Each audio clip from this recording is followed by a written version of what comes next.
The child who knew everyone's secret, the boy looked at the village chairman and said, "You took the money meant to repair the school roof." Nobody spoke after that. The chairman's face changed, because the boy was telling the truth. Before we begin, please subscribe to this channel for more emotional African folktales based on realistic events.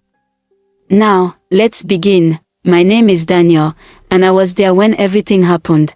I was 23 years old at the time. Our town was a small place in southeastern Nigeria. Everybody knew everybody. People greeted each other on the road, children played football in the dusty streets, and neighbors often sat outside their houses in the evening.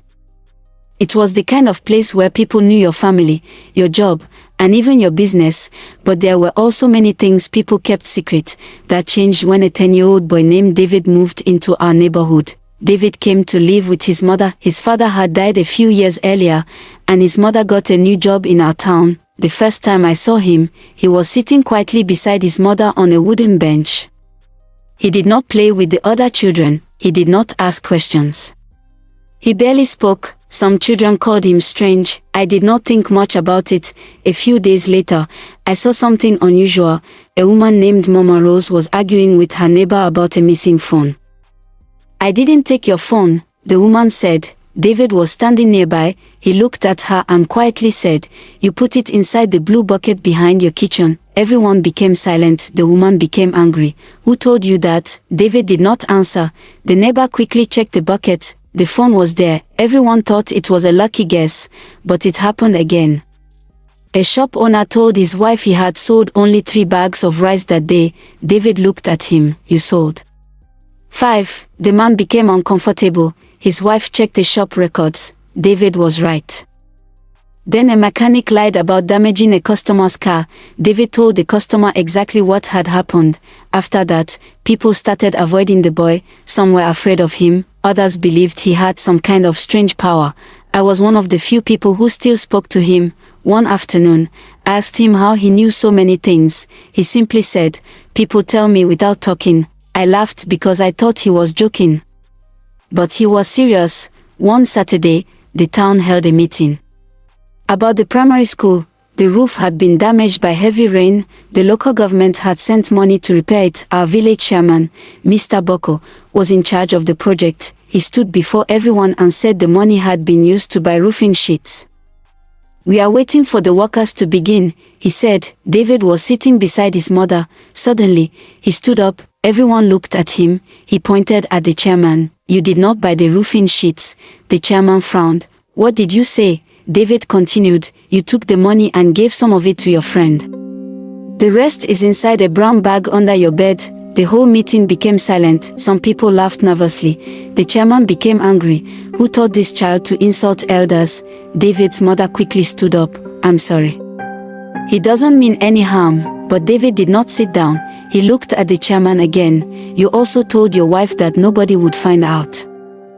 The chairman's face changed. I knew immediately that something was wrong.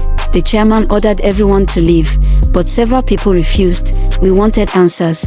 Someone called the police. When officers arrived, the chairman denied everything, but his wife eventually admitted that her husband had brought home a large amount of money a few days earlier. The police searched the house. Under the bed, they found a brown bag.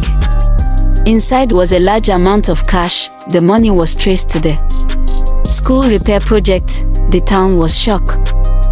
But that was not the worst part. During the investigation, the police discovered that the chairman had been taking money from other community projects for years. Money meant for a health center, money meant for street lights, money meant for school supplies. He had hidden most of it. People could not believe what they were hearing. For years, everyone had trusted him. Then the police discovered something even bigger. Several local businessmen had been helping him. One of them was a man many people considered a respected community leader. The secret reached almost every part of the town. People became angry. Some demanded that the chairman return everything. Others blamed themselves for trusting him for so long. I went to see David after the chairman was arrested. He was sitting outside his house, quietly drawing in a notebook. I asked him how he knew about the money. He shrugged. "I heard him talking to someone." but nobody else heard him. I said. David looked at me. He was lying when he said he didn't take it. I still did not understand. How do you know when someone is lying? He thought for a moment. People move differently when they lie. That answer surprised me. Later, his mother explained something. David had spent years watching people because he was very quiet. He noticed small things: a person avoiding eye contact, someone changing their story, a nervous hand, a sudden change in their voice. David was not reading minds, he was simply very good at noticing things. After the chairman's arrest, people started behaving differently around David. Some became friendly, others stayed away from him because they were afraid he might notice their own secrets. But David never tried to expose people for fun. He only spoke when someone lied in front of him. Months later, the school roof was repaired. The stolen money that could be recovered was returned. The community also created a new system for checking public funds.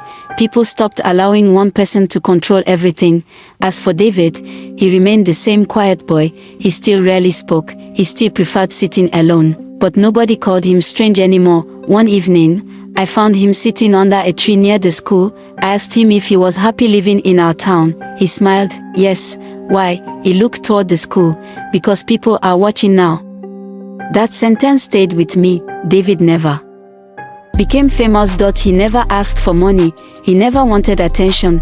But the day he exposed the chairman, our entire town changed. Even today, when people tell lies during meetings, someone will joke, "Be careful.